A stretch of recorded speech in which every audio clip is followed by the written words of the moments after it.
one of the most underrated interventions in business today is removing complexity. And oftentimes when we find ourselves with an imbalance in a restaurant, the root cause isn't always about employee capability. It's about operational complexity that we've added that limits performance.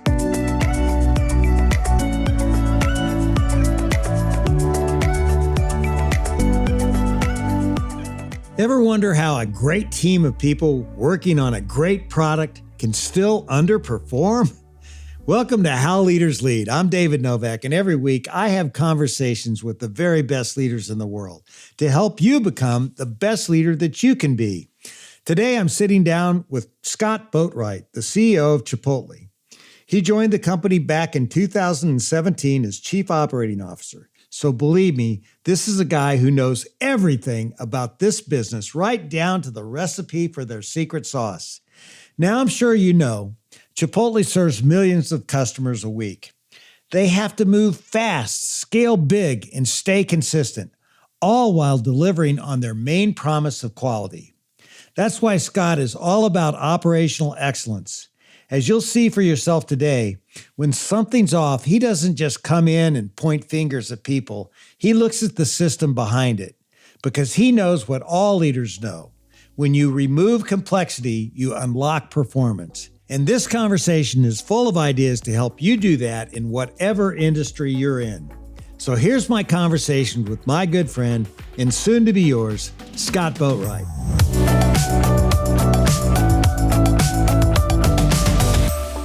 You know, in sports, Scott, there's that saying that it's next person up, next man up, next woman up. You know, you got to get ready. When your number's called, you got to be ready to go. Give me a peek into how this relates to your world in the past 6 or 7 months. Yeah, David, as you know, I joined Chipotle in 2017, and the brand was in a pretty tough situation as it related to what was going on within the brand. We had grown very quickly as an organization. And what I found was a pretty sizable operational challenge here at Chipotle. Fast forward, David, I'll spare you all the pain of how we navigated a challenging time for the organization. But I worked alongside Brian Nickel, who's now over at Starbucks, for the better part of 6-7 years. And he stepped away from the brand back in August of last year. And I was able to take the opportunity to be the CEO of this great organization. And you were the chief operating officer for 7 years and, you know, his number one partner. And, you know, as I understand it, you know, while everybody thought you were the man for the job, the board felt it was their duty to go outside and look outside as well. You know, how did you feel about that, Scott? I mean, you'd paid your dues and you were ready to go and you're in the job now, but how'd you feel about it then?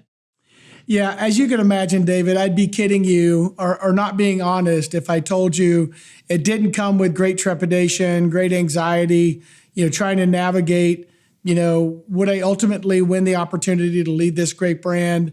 Because there's so many talented people within this industry and outside this industry that you could choose from. But here's what I'll tell you, it was very rewarding when I was ultimately given the opportunity to be the permanent CEO, because I was put up against what I believe to be the very best and brightest across industry, and I still won the opportunity. So, you know, obviously very challenging going through the interim process, but very rewarding once you ultimately get the nod. You know, I think all of us, or a lot of us, have been in that limbo period where, you know, a job's up, you want to get the job, but you have to wait a little bit before you really get the nod.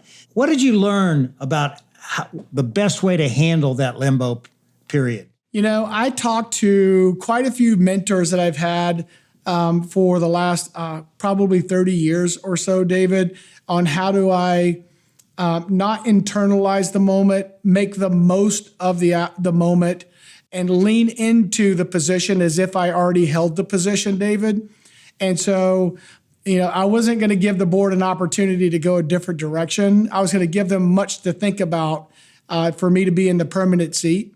And so I approached the job with, you know, all the vim and vigor I could bring to the moment, over-prepared for engagements, whether that was media, investor relations, or board management, as if I already held the opportunity, already held the job. And so I think that's an important note. In those moments, you can shrink to allow the moment to get the better of you and shrink to the moment, or allow your emotions to get the better part of you. Or you can rise above your circumstances and really prove to people that you are worthy of the opportunity, you deserve the opportunity, and more importantly, you're the right person for the opportunity. Well, you obviously, Scott, you know the business cold. You've been the chief operating officer for a number of years, and you navigated Chipotle through its toughest time. You had a couple of food safety issues. What did you learn in doing that in terms of the best way to handle a crisis situation? Yeah, David. So when I found the organization back in 2017, I found a company that had executives at all levels in the organization that were well-intended, that still believed in the brand, but really didn't have a firm grasp on how to deliver on expectations. I don't think there was clarity in alignment. I don't think there was clarity in direction for the company. The company lacked a North Star, if you will, that people could rally behind. The culture was fractured. People were second guessing their own abilities within the organization. And so it's in those moments when I think you have to get very clear about your expectations. You have to be very clear about where you're taking the organization. You have to really engage people's hearts and minds, David, as you know quite well, and really help them believe in themselves, even when they don't believe in themselves personally.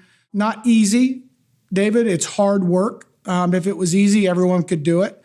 But it's an opportunity to lean into your people in the most meaningful way, create meaningful connections, challenge and inspire, create clarity around purpose, create alignment within your operating business, your operating model, and then stay on message. And I think that's critically important. I knew, as you well know, I knew Brian Nickel well, and he always went out of his way to compliment you and say that you were a number one partner in terms of really turning around Chipotle. When he left, he went to Starbucks. I think, he was in every newspaper in the world for doing it. The $1 billion man, I think their stock went up a lot. How much pressure did you feel having to follow that kind of performance, even though you'd done all this stuff together? Not a ton of pressure, David, more anxiety around the job change. It's a pretty significant transition, as you know, David, from a vertical function within an organization to now managing all those verticals as CEO. And, I think BCG summed it up really well in a piece that they did a couple of years ago around the modern company CEO. That said the modern company CEO has to do three things really, really well. One was manage a great business. Two was manage a great stock. And three was drive organizational legacy.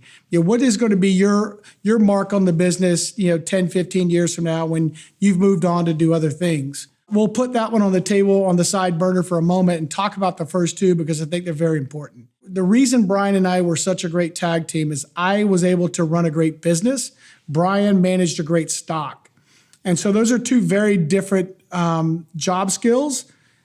But it's critically important for a CEO to be able to do both. And so for me, I had to move from running a great business to now understand how to manage investor expectations and media engagements and media expectations. Thanks to Erin Wolford, who you know quite well, is across the table for me. She helped me navigate those times. You got to surround yourself with great people like that. And then also understand board management and be able to craft the narrative, your narrative, around where you're taking the company, what your strategy will be, and then gain buy-in, as you know, David, which is critically important to your strategy, right? And so me making the transition from, the step one to step two was a pretty sizable jump, but it's when you're thrown into the fire, David, you've got to figure it out, and you got to figure it out quickly. Yeah, I'll get later to the legacy that you hope to build as you take Chipotle to the next level. But you are in the process now of managing the investor community and doing everything you can to let people know why the stock's going to grow. What are the top three reasons why an investor should invest in Chipotle today? David, I'll tell you, full stop. And of course, I'm biased to this great brand that we're in. I think we've created such a point of differentiation or a competitive moat around this business that's hard to break into. Mexican has been a quickly growing segment of the restaurant space now for many, many years. what we do is so unique and bespoke to our brand. I don't know that people can really come into or easily do what we do, and the core competencies of this great organization, or core equities, I should say, are grounded in this food ethos around high quality, great tasting ingredients that are sourced through natural farming, no chemicals, additives, preservatives, no GMOs, no growth hormones, no antibiotics ever. We have the best animal husbandry practices in the industry. We do what's right for the farmer. We do what's right for the environment. And we pay a premium for that. But our economic model at Chipotle supports that premium. And I think that's where the competitive moat is built around this business. And then, David, we bring that experience to life with pots, pans, knives, and cutting boards on stovetops. We're actually cooking real food in real kitchens with real people.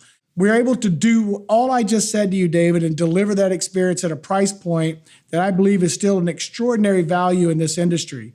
The average chicken burrito today is still under $10. And we are a 10 to 20% discount to QSR. We're a 20 to 30% discount to other fast casual concepts. So there's three things that we have that make us unique, and most brands strive for one or two. Low prices, low competitive prices. We still have the best ingredients that you can source in the U.S., and we have extraordinary margins. And that's why you should invest in this brand. Couple what I just said with the fact that we have an extraordinary growth trajectory in front of us. We're going to grow the Chipotle business, new restaurant develop over 9% this year. So we will build between 315 and 345 new Chipotle restaurants this year alone. And we still have extraordinary growth runway ahead of us, navigating to 7,000 restaurants in North America.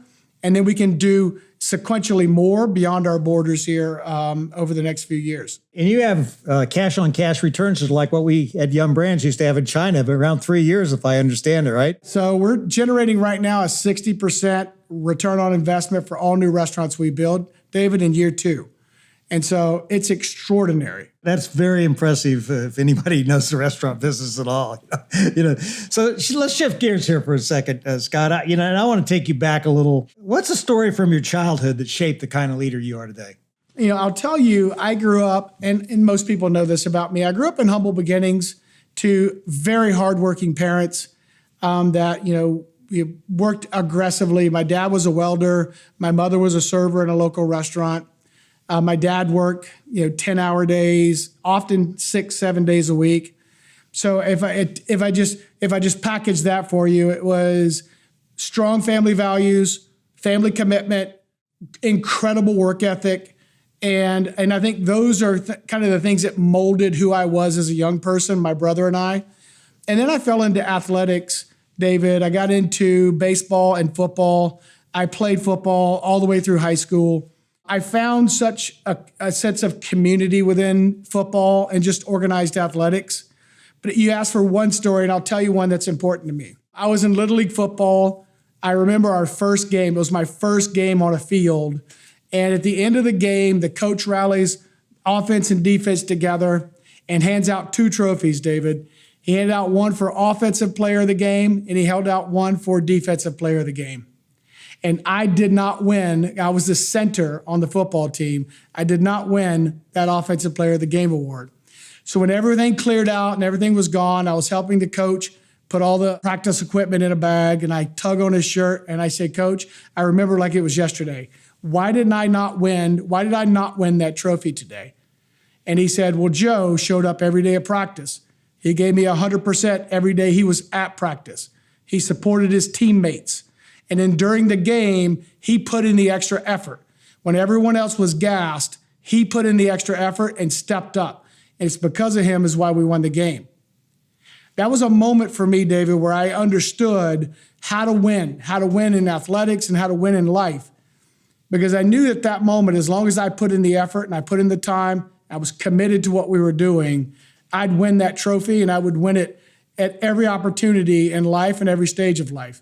I did win it at the next game, by the way, David. Now, I didn't win it every game, David, but I won it the next game, and I tried to win it at every subsequent game I played. Well, I'm glad you got that trophy. I think you wouldn't be sleeping at night, you took that learning and you obviously have a lot of confidence. There's no question about that. Have you always had that? And when you moved into the business world, did you have it automatically, or is it something that took you a while to really build? It takes time to build, David. I didn't have it originally. I always second guess myself, or often would second guess myself, my ability, my talents. I'd often question, someone smarter than me. How do I compete with them if they are smarter than I am? I used to have this expression when I was a young Scott Boatwright that if I couldn't outsmart you, I knew I could outwork you. And so I would apply as much pressure as I possibly could to what I was doing and be intellectually curious, right? Be a good student and learn from those who you think are smarter than you, because you can learn so much from the people that you surround yourself with. And so confidence, David, in my opinion, is built over time. Confidence is built by getting results. At the end of the day, results lend you credibility. And the more results, the better your results are, and the more results you achieve, lends you the confidence to do more. And it opens up the aperture for the individual. It allows you to see farther, be able to lean in more, understand the business better, and continue to push yourself. Hey everyone, it's Kula from How Leaders Lead. And if you've watched our podcast for any number of episodes, you probably know that a common theme from all of the great leaders we interview is that they are active learners. They have this commitment to continuing to learn and grow so that they don't stay stagnant and so that they continue to see success in their leadership and in their life. This theme of active learning is so important, and it's what David's latest book, How Leaders Learn, is all about. It's all about helping you develop that skill of active learning so that you too can continue to see success in your leadership and in your life. The book is really entertaining. It pulls stories from some of our greatest podcast guests and pairs those stories with insights that you can incorporate into your leadership and into your life right away. Grab How Leaders Learn on Amazon or wherever books are sold, and I think you're really going to love it. You feel David's personality through the pages and through his storytelling, and it's a really powerful way to level up your leadership. Before Chipotle, you spent nearly, I think, almost 2 decades at Arbys before. What were some of the biggest leadership lessons you picked up there that continue to have an impact on you? When I first started at Arbys, it was a franchise group at the time. It was called RTM. The company was Results Through Motivation. A guy named Russ Umfenhauer started the company. He sold it back to Nelson Peltz, sold the entire company back to Peltz, who owned Treyarch at the time. Treyarch owned the Arbys brand. But Russ taught me a lot about, primarily around this idea of goal setting and the ability to dream big and think beyond your current capacity. And I don't know that I'd be here today had I not spent that time with Russ in that organization at that moment. It was just the right time for me to be in that company. And I learned so much about his accomplishments through goal setting, his people philosophy, his thoughts on leadership. Probably wouldn't be sitting here today had I not had that opportunity. And you were then recruited by Chipotle by the founder of the company, Steve Ell. And now, as you all know, I mean, getting great talent is a premium, and everybody's really, really looking for it. What was it about how Steve presented the opportunity at Chipotle to you that had you leaning in, that you try to remember today when you're trying to bring in that next top person? I was at a point where I was ready for a career change. David, I had just been passed over for the COO job at Arbys. The gentleman that took the job, he and I were competing for the job. He stepped into the role, which was a temporary setback for me, but I saw it as an opportunity. Yeah, and he was very qualified, and he did super well in the job, and still a dear friend of mine to this day. His name's John Bowie. He's now running Buffalo Wild Wings. Extraordinary individual. But I missed that opportunity, and I had to do some self-reflection, right? I had to think through, hey, why did I miss this opportunity? I asked lots of great questions. I had to really take a hard look at how I was showing up every day. I wasn't necessarily looking for something outside of the Arbys brand at the time, but I received a phone call from a recruiter that asked me if I'd be willing to have a conversation with Steve Ell. So it was the right moment, the right time for me to do it. I took the call, and I didn't know what the job was. I didn't know what he was looking to accomplish. All I knew, he was the founder and CEO of a great brand that I had a personal affinity for many, many years. I've always loved Chipotle ever since I was first introduced to it, as far back as 2010 in Dallas, Texas. And so it was intriguing. And as the recruiter set it up for me, he wanted to have a conversation how he makes Chipotle better. And I had, because I was a consumer of Chipotle, thoughts in my head on how he could deliver the experience in a more efficient way, a friendlier way, cleaner dining rooms, and a better flow in restaurant. And so I just shared those ideas with him, looking for nothing more than just to share my viewpoints on how to make the business better. And through those conversations, he ended up offering me the opportunity to join the brand. So it really wasn't so much what he did. It was just your passion for the brand back then that you think really landed the job. That's right. I was in love with the food. I was in love with the food ethos with the brand, within the brand. And it had a cult-like following, David, and there was a reason for that. And I wanted to go find out why. You know, in my research, I've heard you say that one of your challenges as CEO is to find leaders, and not only find them, but it's leadership development. You know, how do you make sure that people don't bottleneck your growth? Because you got to open up a lot of restaurants and you got a lot of growth ahead of you. I mean, how do you think about leadership development? Yeah, David, this is one where you have to be very planful and very thoughtful around succession planning, understanding your leadership pipeline. When I found the Chipotle organization in 2017, we lacked the leadership development resources necessary to grow a brand, at least grow a brand as aggressively as we grow and at scale. And so we started building out the leadership development competencies almost from day one, because I recognized how critically important it was to our long-term success.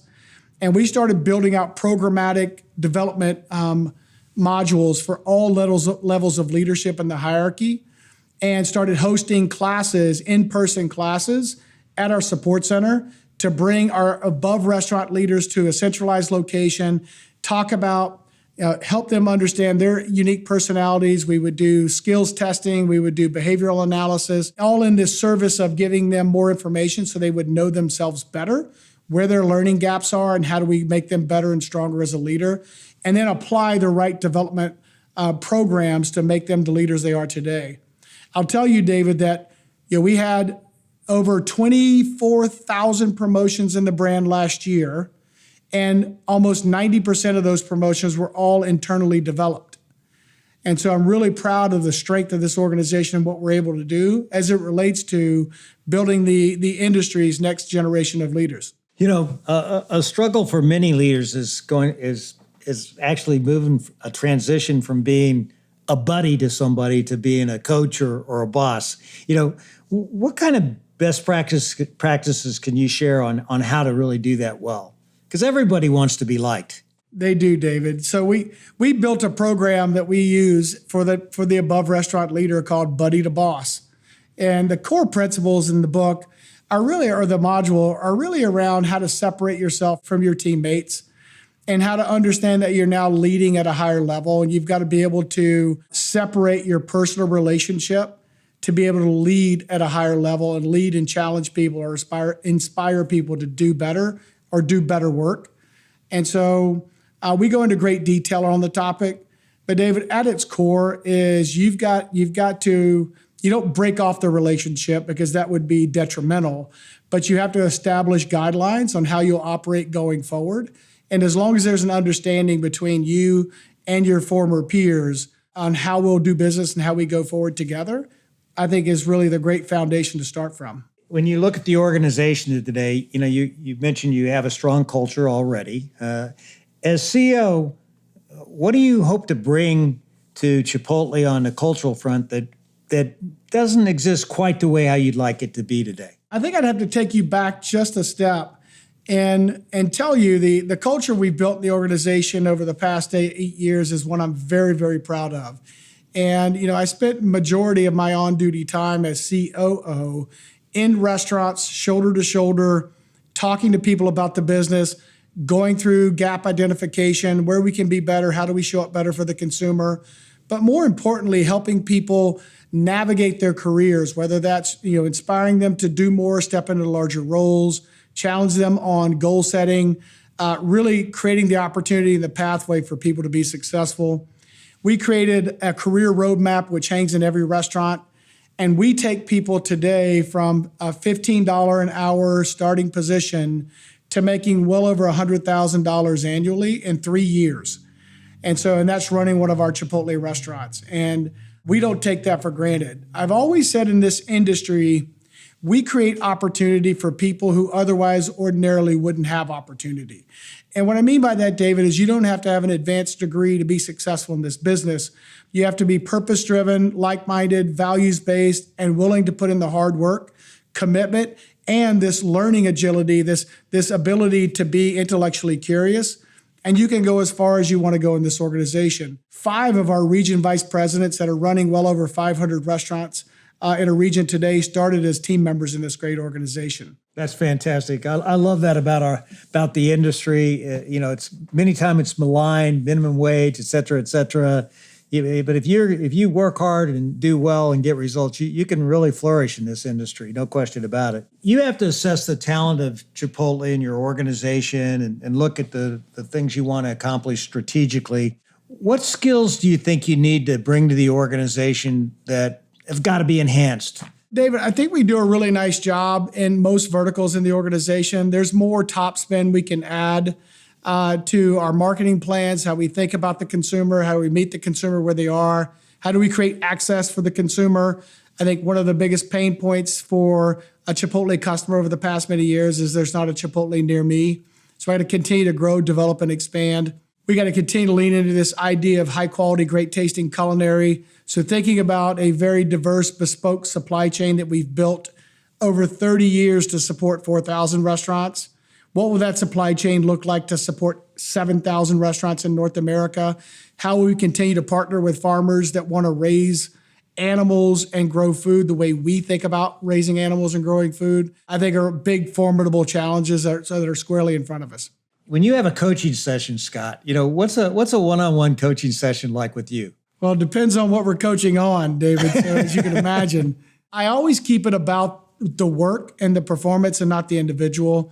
I, like you, David, believe in the human spirit. I believe in mankind's desire and willingness to be great and do something and do it well. And so I never go in with a preconceived notion that someone lacks the ability or lacks the desire. Oftentimes they may lack the motivation. So, and I'm trying to figure out, is it knowledge-based? Is it performance-based? Is it knowledge-based? Or is it, a motivational issue that we're having with an individual? But I keep it about the work, keep it about the performance, and share with the individual that, hey, I believe in you. I'm willing to bring whatever resources are necessary to help you win here, but you've got to do the work. I read somewhere that you ask your team members to give you the top 5 things that they're responsible for. Take me inside that process and what you hope to get out of that. Yeah, I think it just gives clarity to people about what they're accountable for. David, I think when there's ambiguity and the team member doesn't fully understand exactly what they're being held accountable for, then we find ourselves in a place where the team member is disillusioned by their performance, are not fully understanding whether they're meeting objectives or not meeting objectives. And I think that's just generally unfair to people. And so what we did is we created a top 5 accountabilities by position in the organization. And they're very crafted or tailored to the position, David. That's by design. And I think they're critically important. I'll give you an example. When I joined Chipotle, I was in one of our restaurants. It was understaffed. I'm at the table with the general manager, the district manager, as well as a field recruiter. And I asked a simple question: who's accountable to ensure that this restaurant is staffed with quality team members? No one could answer my question. And I knew what the answer was, but I needed the organization to tell me what the answer was. And so it's the general manager's accountability. Now, the district manager and the field recruiter have responsibility, but the accountability has to lie with one individual. And so that way, when we have a breakdown in performance, we have one individual we can tie to the performance measure to say, hey, this doesn't meet standard, or it does. And so we created the top 5 by position through the entire hierarchy. And it's also the end of year performance evaluation is graded against those top 5. So there's no question for the individual, do I meet the mark or do I not meet the mark? And they can self-calibrate throughout the year and put themselves back on the right trajectory if they find themselves off course. As we pause and observe Memorial Day, I want to draw your attention to an incredible nonprofit called Folds of Honor, which provides scholarships to the families of U.S. soldiers. Its founder and CEO, Lieutenant Colonel Dan Rooney, was kind enough to sit down with me. And let me tell you, it's a conversation that's just as insightful as it is inspiring. Courage and comfort can never exist in the same place. Bro, you got to pick one of them. And it's these courageous moments that we grow in a world that's trying to make everyone comfortable all the time. And you do such a great job of this, by the way, is fighting complacency, because people get to a place where they've achieved and it's like, oh man, I can chill out. I don't have to use my gifts to the maximum extent anymore. So that was one. And the next one is I pulled the jet out onto the runway and I literally can see the door on the other side of my office. I've got no visibility. It's night. There's dust everywhere. And I'm sitting there and this F-16's rumbling underneath me. My ears just lit up and I'm typing in all these coordinates in the jet to where we're gonna go to support the ground troops. And this next one hits me and probably the most empowering lesson of my life, honestly. If you were talking about leadership and just succeeding or being significant, was that nobody's gonna come to help you. No one is coming, right? And when you can get to that place, and I'm not downplaying your team, your spouse, your friends, but at the end of the day, your life is up to you. And I'm a single seat fighter pilot sitting in this $65 million jet. Lives are on the line. And I just burst through, this bubble in my life that would never be there again, when I just realized I could count on myself. And you get it, you're a golfer. When you have to hit that golf shot, you have to make that putt. But this night was, I'm going life or death, and I've got to drop this bomb on time, on target. I got to go turn bad guys into pink mist, or our guys are going to die. I cannot choke. And it's up to me. And that was another moment flying the F-16 that everything changed for me in my life. Go back and listen to my entire conversation with Dan, episode 108, here on How Leaders Lead. I've seen you do a lot of interviews, Scott, and one of the things that I see you continually talk about is you say that if you don't innovate in this industry, you're not going to be around for long. What are you doing at Chipotle to really push yourself into new territory? What are you most excited about on that front? Our philosophy around the building here is we're always innovating. And we're always innovating in ways that either enhance the consumer experience, drives consumer demand, or enhances the team member experience. I think one of the most underrated interventions in business today is removing complexity. And oftentimes when we find ourselves with an imbalance in a restaurant, the root cause isn't always about employee capability. It's about operational complexity that we've added that limits performance. And so we're innovating on restaurant design. We're innovating on the equipment we use in back of house. Our focus on high quality culinary crafted in restaurant is critical to our success. So we can't compromise on the quality of how we bring the experience to life, but we can get more efficient. Because if you're a team member today and you walk into a Chipotle restaurant and you have two 25-pound bags of whole onions hanging on a shelf that you have to personally cut and dice with a knife and a cutting board, it's a little arduous, a little challenging, and as you can imagine, very time consuming. So we're leveraging our partners, creating innovation, whether that's the high efficiency equipment package that we're launching later in the year, the automated DML make line, digital make line that makes bowls and salads. We have a new tool called Avocado. We've just co-designed with a company called Vibu that cuts, peels, and cores avocados. We typically do that about 8 to 10 times per day, or cut and core 8 to 10 cases of avocados a day. So just removing some of the routine, mundane tasks that team members don't want to do, makes the job easier, makes us more efficient, delivers a better team member experience, which I know will always ladder to a better consumer experience. How do you think AI is going to change Chipotle, or will it? You do so much, that's old-fashioned. I'll give you 2 examples. We're leveraging an AI visioning system today, which will help us understand how we're deployed at peak by restaurant and give us feedback overnight or real time that tells us whether we're deployed correctly Speed of service at a Chipotle, as you can imagine, is critically important. We are fortunate, David, to have long lines to the door. That is not lost on me. Our challenge is how do we move that line in the most efficient way?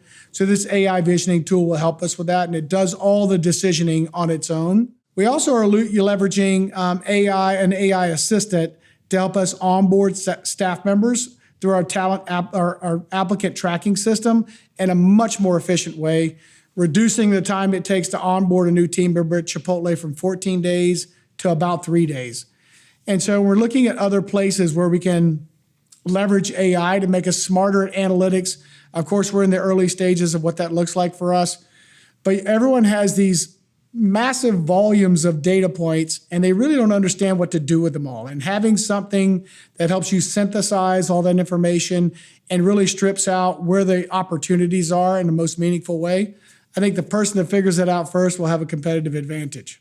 Scott, how do you think about leading in the whole digital world? Chipotle is one of the leaders in digital ordering, for example. I mean, how do you keep yourself up to speed on technology and leading in digital? David, it's probably through the same things that you would imagine. Is keeping yourself well read, keep an eye on things that are happening in and around the industry, how the tech companies are leaning into meaningful innovation, what's new on their frontier, partnering with those tech partners or equipment partners on what they're seeing, what are the best use cases.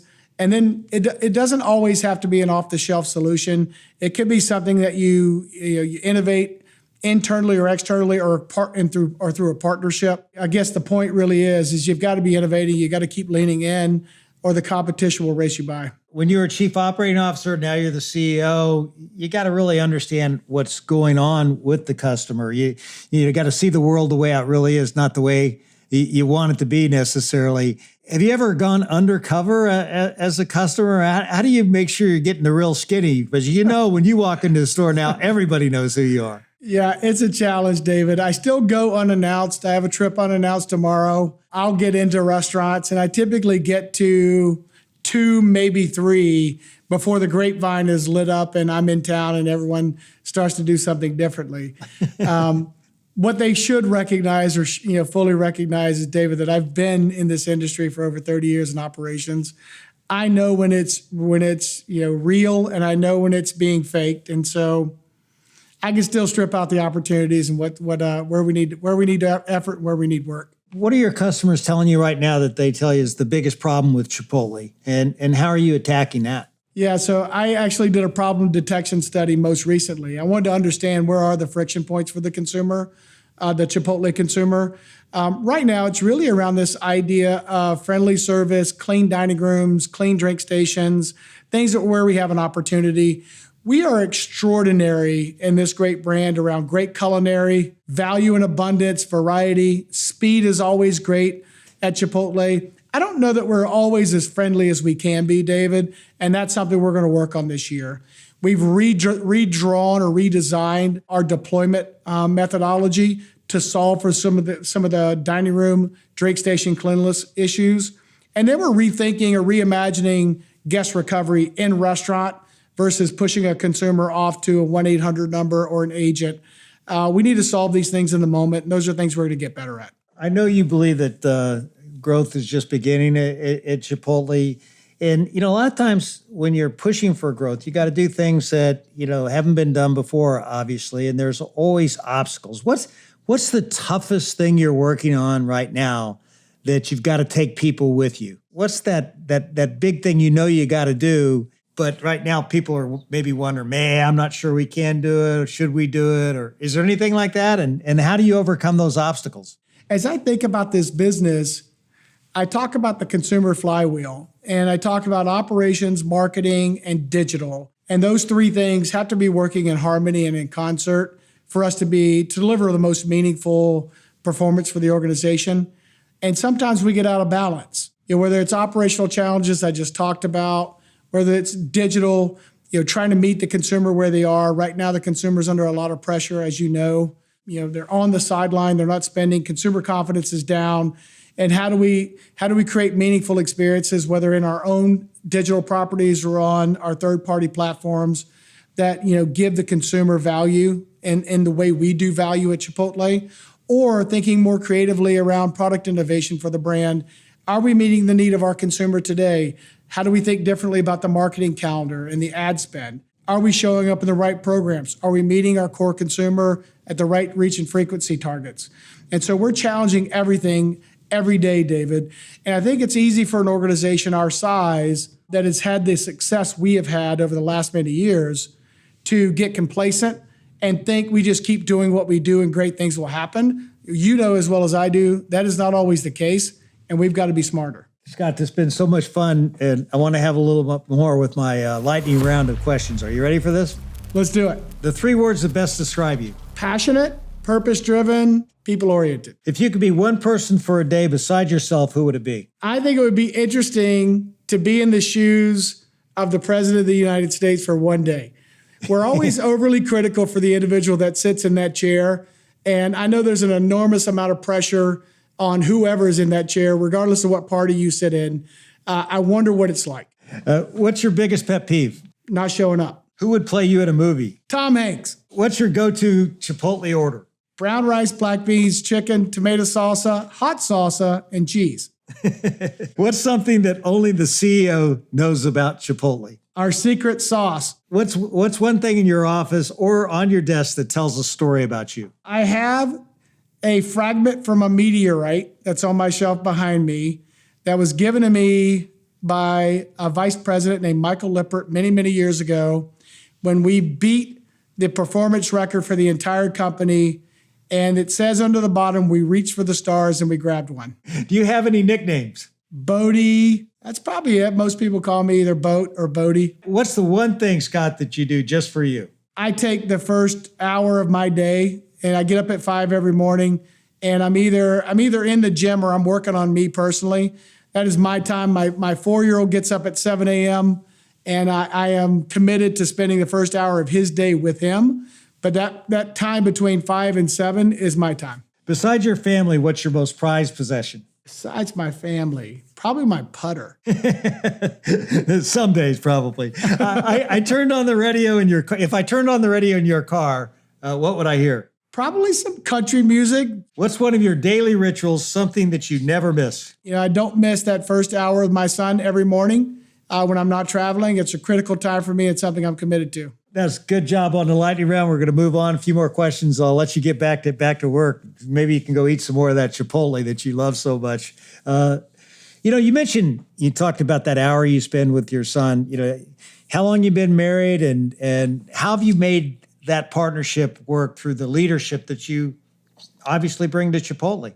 Yeah, so Erin and I have been married now over 15 years, together close to 20. And she's an absolute saint, I'll have to tell you, David. She's moved 5 times with me from Atlanta to Dallas, back to Atlanta to Denver, and now to Southern California. I wouldn't be where I am today if not for her support, guidance, direction, advice, counsel. She is just my absolute rock. And so, I don't know that I'm always providing leadership for her at home. She provides enough for our household on her own. She holds her own just fine.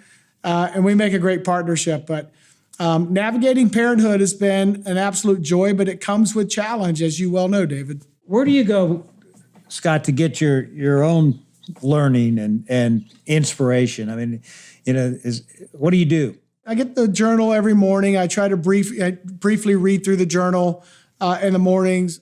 I get books occasionally from people that have a lot of respect for, that have put the time and effort into the book. As you know, you get inundated with books, and you could spend your entire time reading books that aren't for you or aren't important to you in the moment. And so trying to find the right books to read and stay up to speed on is critically important. And you've got to surround yourself with other like-minded individuals to help you navigate, your current thinking, bounce ideas off, people that will challenge you, play devil's advocate, not necessarily agree with you. I think is critically important. Whether you call them mentors or otherwise is immaterial. I think you just need the individual that you can use as a sounding board. But I think that's really it. I find myself more tuned into CNBC today than I used to in the past, but you got to stay up to speed. So how often do you look at the stock ticker? How important is that to you every day? It's on the front page of my phone, David. If I had it here, I'd show it to you. It's right. And David, I use that as a bellwether more than anything else. I think it's an important KPI. It's not the KPI, but it's an important one. What do you say to all those people who say you shouldn't do that? I know.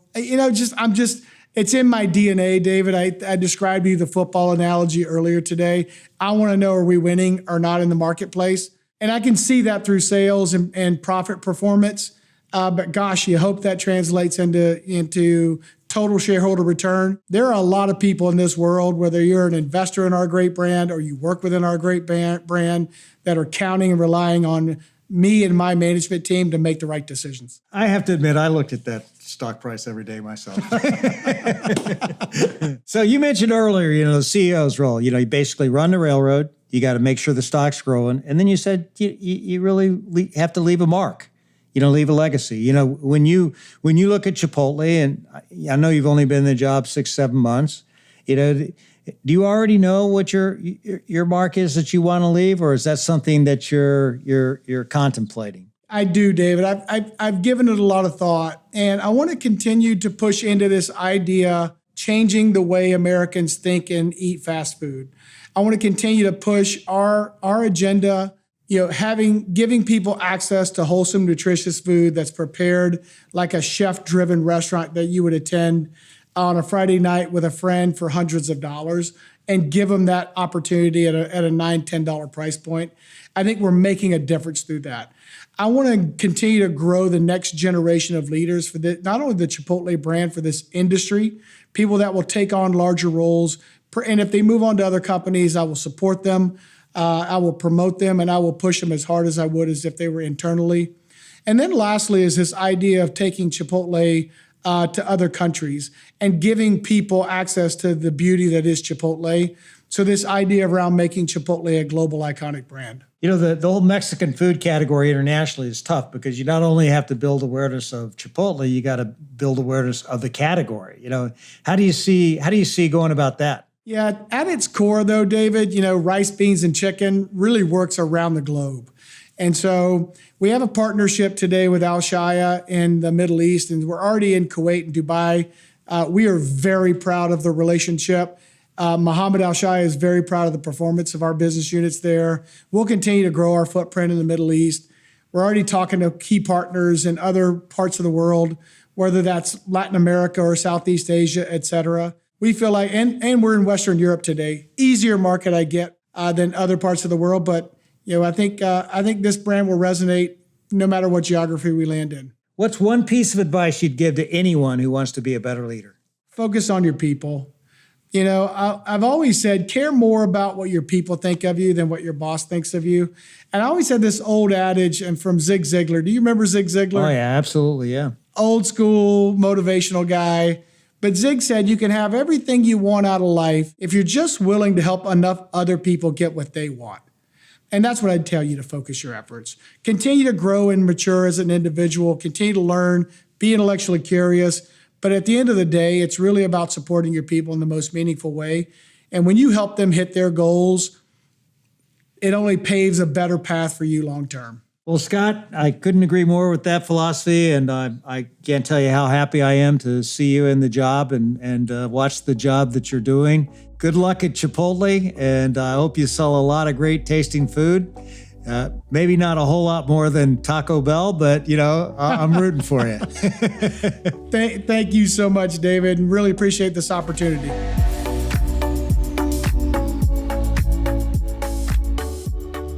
Let's be honest, most of us have worked in a system that made success feel like it was harder than it had to be. Scott gets that. And more importantly, he does something about it. He knows that great performance isn't just about great people, it's also about the system they're working in. When results slip, it's so easy just to blame individuals. But if you want real leverage, you've got to zoom out. You've got to find and fix the operational complexity that's holding people back. So here's something to try this week. Pick one process your team uses every day. Ask where they're running into friction. Then ask yourself, what can you do to remove it? Because when you fix the system, you free up your people. So do you want to know how leaders lead? What we learned today is that great leaders remove complexity to unlock performance. Coming up next on How Leaders Lead is Greg Johnson, the owner of the San Francisco Giants and the executive chairman and chairman of the board of Franklin Templeton. So be sure you subscribe on YouTube or wherever you get your podcasts so you don't miss it. Thanks again for tuning in to another episode of How Leaders Lead, where every Thursday you get to listen in while I interview some of the very best leaders in the world. I make it a point to give you something simple on each episode that you can apply to your business so that you will become the very best leader you can be.